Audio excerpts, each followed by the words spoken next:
2015 के विधानसभा चुनाव में कांग्रेस ने 41 और भाजपा ने 157 सीटों पर उम्मीदवार उतारे थे। आरजेडी 80 सीटों के साथ सबसे बड़ी पार्टी बनकर उभरी थी। इसके बाद जेडीयू को 71 सीटें और भाजपा को 53 सीटें मिली थी। उन चुनाव में कांग्रेस को 27 सीटें मिली थी। पत्रकार विनोद मिश्रा कहते हैं कि लोकसभा चुनाव में ज्यादा सीटों पर चुनाव लड़ने का कांग्रेस का दावा हिंदी पट्टी के 3 राज्यों में हार के बाद थोड़ा कमजोर होगा।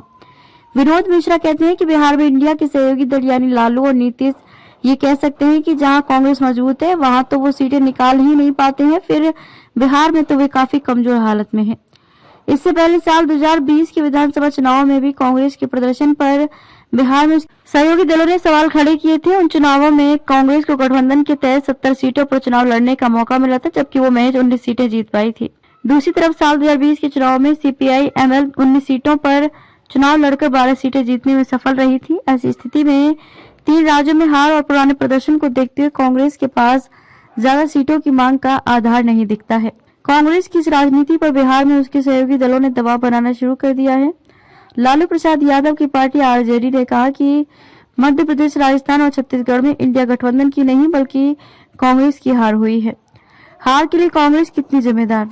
बिहार सरकार में मंत्री और नीतीश कुमार के करीबी माने जाने वाले विजय चौधरी ने पत्रकारों से बातचीत में इस हार के लिए कांग्रेस को जिम्मेवार ठहराया है। नीतीश कुमार की पहल पर ही विपक्ष का गठबंधन बना था और इसकी शुरुआत बिहार से हुई थी। विजय चौधरी ने कहा कि हम उम्मीद करते हैं कि कांग्रेस आगे बढ़कर सभी क्षेत्रीय दलों को भी उचित सम्मान, उचित जगह, उचित महत्व देकर ऐसी समझदारी बनाएगी जिससे बीजेपी को दिख जाएगा कि विपक्ष में कितना दम है। साफ दिख रहा है इंडिया के अलग अलग घटक दलों को ज्यादा समझदारी से काम करना होगा। इन चुनावों में सारे घटक दल एक होकर चुनाव नहीं लड़े थे। अब 6 दिसंबर को दिल्ली में होने वाली बैठक में कांग्रेस के रुख पर इंडिया गठबंधन की आगे की तस्वीर स्पष्ट हो सकती है।